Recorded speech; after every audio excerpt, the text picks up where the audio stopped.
What if the bravest thing you could do was to simply vanish? Have you ever felt it? That strange, almost forgotten sensation of being an extra in your own life. You are moving, you are speaking, you are contributing, you are present. But deep down in a place you rarely dare to visit, there is a whisper, a persistent, quiet voice that asks a terrifying question. What if you just stopped? What if you didn't show up to work tomorrow? What if you didn't answer the phone? What if for one day or 1 week or 1 month you simply ceased to be for everyone else? It sounds like a breakdown, doesn't it? It sounds like the prelude to a disaster. How a society tells you that to disappear is to fail. It is to be weak. It is to be a quitter. It is the action of someone who couldn't take the heat, so they got out of the kitchen. We are conditioned to believe that constancy is a virtue. That showing up every single day, no matter what, is the mark of a strong person. We worship the grind, we glorify the hustle. We celebrate the person who can keep going, keep producing, keep performing, even as the life behind their eyes begins to flicker and dim. We are told to be consistent, to be reliable, to be a constant presence in the lives of others. But what happens when your constant presence is just an empty shell? What happens when the person who is showing up is just a well-rehearsed character you're performing, while the real you has been buried under a mountain of other people's expectations? You started doing it a long time ago. It was the only way to survive. You became what everyone needed you to be. But here is the brutal, beautiful, liberating truth. You are not a building. You are allowed to collapse. And you are allowed to rebuild somewhere else. Welcome to the philosophy of disappearing. Don't click away, because if you have ever felt like the weight of the world is crushing you into a flat, two-dimensional version of yourself, this is the most important thing you will hear today. Because by the end of this, you won't be afraid to hit the reset button. You'll be desperate for it. Part 1, The Grand Illusion, Why We Can't Disappear. Let's talk about the elephant in the room. Or rather, the elephant that is stomping on your chest while you try to breathe. The world has convinced you that your value is synonymous with your availability. It's a subtle poison. It's not a demon that jumps out at you screaming, "You are worthless." It's much more insidious. It comes to you in the form of a notification. It comes to you as the panicked thought, "If I don't reply in 5 minutes, they'll think I'm ignoring at them." This is the trap, the always-on culture. It hasn't just changed how we communicate. It's rewired our very sense of self. In the past, you could disappear. You could go on a trip. You could move to a new city. You could even just stay in your house and ignore the knock on the door. The world moved on. It had no choice. Now, you are expected to be a permanent node in a global network of connectivity. Your absence is noted. Your silence is interpreted. Your disappearance is seen as a slight, a rejection, a sign that you are somehow malfunctioning. This is the bullshit we have to call out. Society has sold you a bill of goods. It told you that to be seen is to be valued. It told you that your social media profile is a reflection of your soul. That your job title defines your worth. That the size of your friend group determines your success. But think about it. What does your friend group actually know about you? They know the curated version. The version that you have carefully constructed to be palatable, entertaining, and non-threatening. They know the version that exists in relation to them. But who are you when no one is watching? The loudest voice in the room isn't necessarily the right one. And the most visible person in the room isn't always the most authentic. Here's the brutal truth we need to challenge. You have become so afraid of the void you might leave behind that you have forgotten the void you are carrying inside. Your mental health, a buzzword. Your burnout, a status symbol to be bragged about over drinks. Your need for solitude, a weakness to be overcome. You are told to practice self-care, but that self-care is often just another item on the checklist. Go to the gym, meditate for 10 minutes, drink your green juice. It's all just another way to optimize yourself so you can be a better, more productive cog in the machine. It's not self-care. It's self-maintenance so you can keep performing. He is the perfect employee. He is the perfect friend. He is the perfect son. He shows up to everything. He replies to every email. He is there for everyone. And he feels absolutely nothing. He is a ghost who hasn't realized he's died. Part 2, The Fog of Self, the psychology of a disappearing act. What is going on inside of him, inside of you? When you feel that urge to disappear, to simply vanish off the face of the earth, It is not a sign that you are broken. It is a sign that you are finally listening. Psychology tells us that the desire to withdraw is a core part of the human psyche. It's not a modern phenomenon, but it's one that modern life has made increasingly difficult to act upon. Think of it like this. You have a public self. This is the persona you wear in the world. It's the mask. For many people, the gap between this public self and their true self is so vast, it's like living in two different realities. The public self is constantly on stage. It has to be witty. It has to be helpful. It has to be agreeable. It has to be strong. It has to be a lot of things that maybe, just maybe, you don't feel like being today. The psychological impact.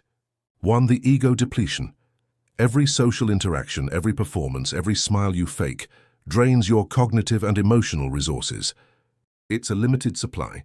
When you're constantly on, your brain's fuel tank is running on empty. The desire to disappear is your brain's final warning light.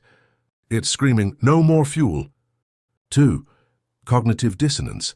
This is the mental stress that occurs when your reality doesn't match your beliefs. You believe you should be happy and grateful for your life, but you feel empty and trapped. You believe you should be a good friend, but the thought of answering another text makes you feel physically ill. This dissonance is agonizing. To end the stress, you either change your reality or change your behavior. Disappearing is the ultimate behavior change, a way to stop the hypocrisy of the performance. The loss of the self. The philosopher Jean-Paul Sartre said, "Hell is other people." He didn't mean people are inherently evil. He meant that other people have the power to define you. When you are constantly surrounded by others, their opinions, their judgments, and their expectations become a cage. You start to see yourself through their eyes. The you in your own head gets replaced by the you in everyone else's heads. You lose touch with your own internal compass. You forget what you sound like when you're not talking to someone. You forget what you like to do when you aren't doing it for the gram. The compounding of the unfelt. Here's the most overlooked aspect of this psychological state. It's not just sadness. It's numbness. You stop feeling the small things. You stop noticing the sunset. You stop tasting your food. You stop feeling the texture of a good book in your hands. The colors of life fade to gray because you are pouring all your emotional energy into sustaining the illusion for everyone else. You are a performance artist, but the stage is your entire life, and the curtain never falls. So the question isn't, why do you want to disappear? The question is, why the hell are you so afraid to do it? Part 3. The philosophy of the void, why it's necessary. To understand why disappearing is okay, we have to take a lesson from the philosophers. They understood the power of withdrawal. We've just forgotten it in our relentless pursuit of noise. Let's break it down. The Stoic retreat. The Stoics were big on this. They didn't believe in running away from your problems, but they were fierce advocates for the inner citadel, a fortress of the mind that no one could breach. But here's the thing. You can't build a citadel when you're constantly being besieged. The Stoic philosophy teaches us that we are not in control of the external world. We are not in control of other people.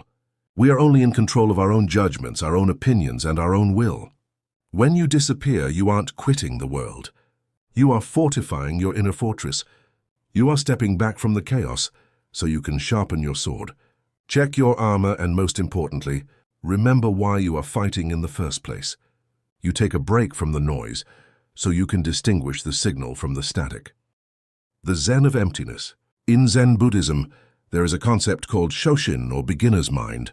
It's about having an attitude of openness, eagerness, and lack of preconceptions when studying a subject, even when studying at an advanced level.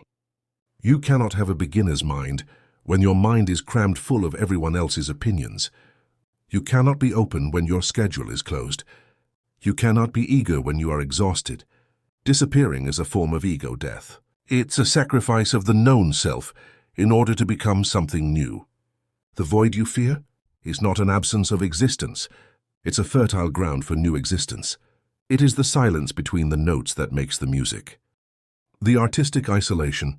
History is full of artists, writers, and thinkers who needed to disappear to create. You cannot create something new if your soul is constantly being consumed by the demands of the tribe. You cannot write the book. You cannot compose the song. You cannot start the business that truly matters to you because you are so busy answering emails and texts and requests for your time. Disappearing is the ultimate act of self-respect. It is the bold declaration that your own thoughts are more important than the world's noise.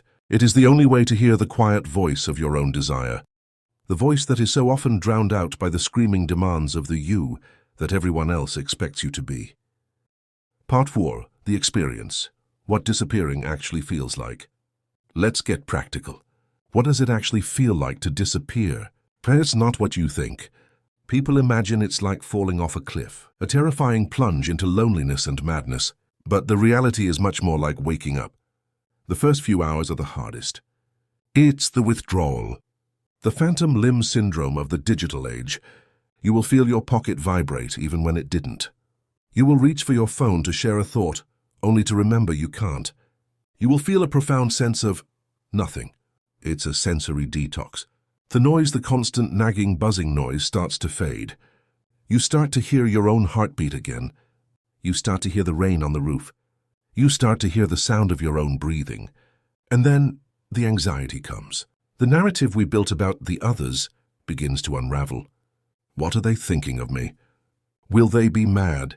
Is my boss going to fire me? Will my friends forget me? Will I become irrelevant? This is the test. This is the moment where most people will break. They will pick up the phone. They will open the social media app.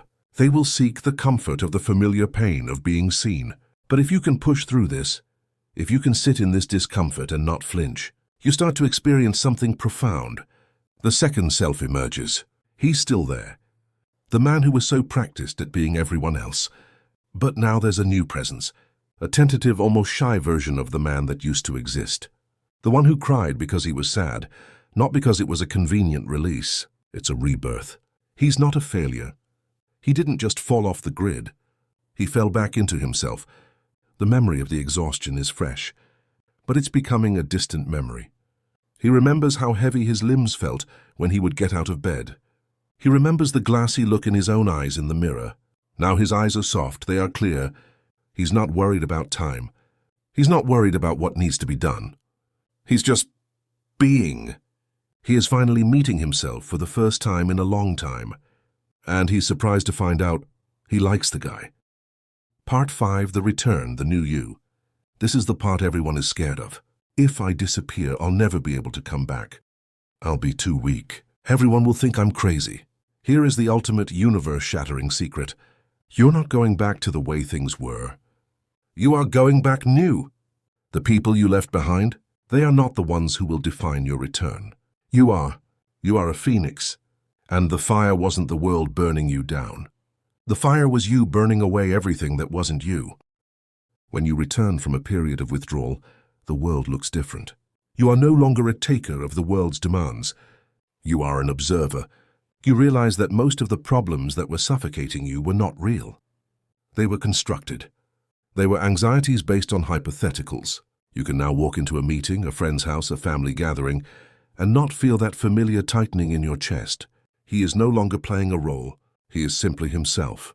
The friends who only like the performance you, they will disappear on their own, and that's okay.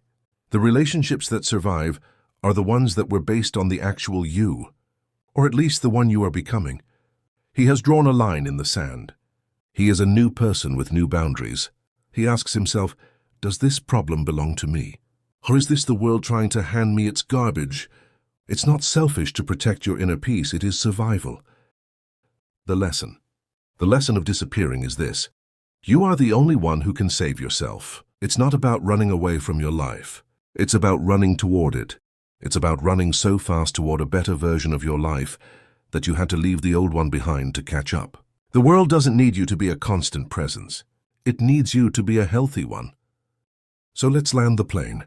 The world will always tell you to keep going, to keep grinding, to keep showing up.